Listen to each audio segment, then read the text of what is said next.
In the event of a surprise attack, it will take many minutes for the alert crews to reach their airplanes, start engines, take off, and fly far enough away to escape destruction.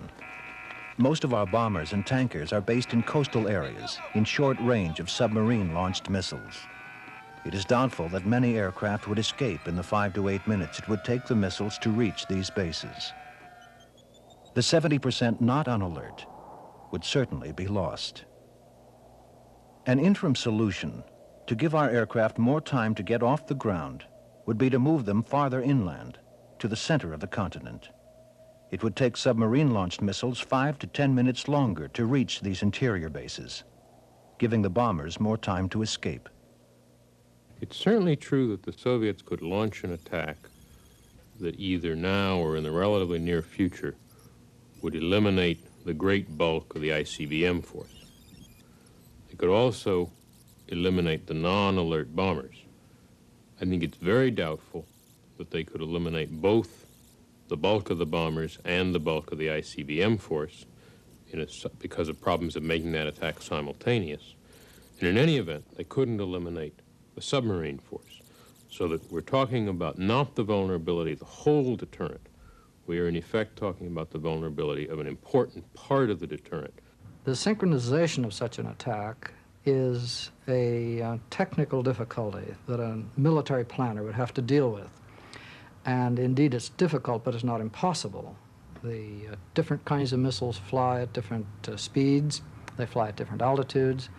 The techniques by which we try to detect these things are themselves based on vulnerable points of large radars at various places. A disarming attack is technically possible, although probably not perfectly achievable. But perfection isn't required. If the United States sustained a surprise attack that resulted in the loss of most of its ICBMs, bombers, and submarines in port, the 25 or more nuclear missile submarines on patrol would certainly remain a powerful force, but a force of restricted usefulness. The depths they rely on for protection also make communication with them extremely difficult. Because their missiles are relatively inaccurate, they can be used only for attacking unprotected military targets and cities. It is a force of last resort that could become vulnerable. As the Soviet Union improves their technology in submarine detection, we may be facing a problem with submarine vulnerability towards the end of the century. So we need to anticipate that, and the way to anticipate it and to prepare for it is to fix the problem in our land-based missiles by then. It would be a new type of folly to rely exclusively on our submarines and upon submarine-borne missiles. In the first place, the submarine force is basically usable only for city busting, and the United States, along with the Soviet Union, should be eager to avoid the destruction of urban areas. The capacity of our submarine forces to do pinpoint targeting is quite limited, to say the least. And that is the reason that we must retain the ICBMs in the force structure. But more significantly, if one becomes dependent upon any single arm, such as submarines, the Soviets can devote a much higher percentage of their budget to solving their problems of anti-submarine warfare. The new cruise missile is being offered as a crutch to help us through our period of ICBM vulnerability. The cruise missile is essentially a small pilotless aircraft which can be armed with a nuclear warhead. It is a technology that holds great promise for America's strategic forces. B-52 bombers will be equipped to carry 20 cruise missiles, which could be launched far from the borders of the Soviet Union. It is believed that such a saturation attack by 2,000 to 3,000 missiles would overwhelm the Soviet air defenses.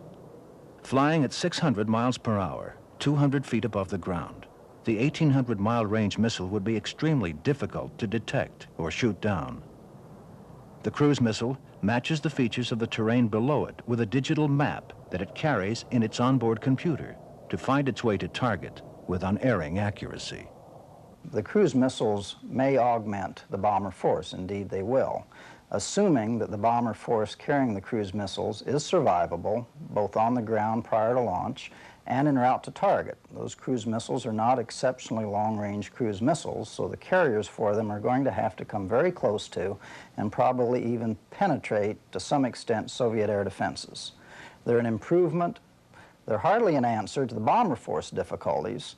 They're no answer at all to the ICBM force difficulties. Present plans are to use 150 of these B-52s as cruise missile carriers. The remaining 180 B-52s will be expected to fly to their targets. How much longer we can rely on this aircraft, even in the cruise missile role, is a matter of concern.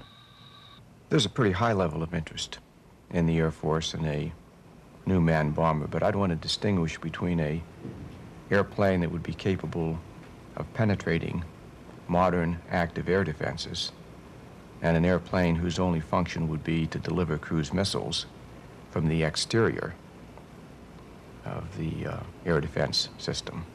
Those are two quite different functions. Now, the B-52 is, as it's being outfitted now as a cruise missile carrier, will be quite capable of performing that latter function, a cruise missile launcher, well into the 90s. They say the B-52s are good till 1995. Then you go to them and say, look, these aircraft were designed in the 1940s, were built in the 50s. The last one came off the production line in 62, the end of 1961. How are these bombers going to be functioning 25 years after the event? You're trying to operate highly complex aircraft 25 years old. No airline would try to maintain service. And here they are trying to penetrate a formidable Soviet air defenses with between 3,000 and 4,000 fighter aircraft, 12,000 air-to-ground missiles, operate thousands of radars. They're trying to do it with these very old aircraft, on the grounds that their technical studies show it can still be done. This is not how a serious military power proceeds.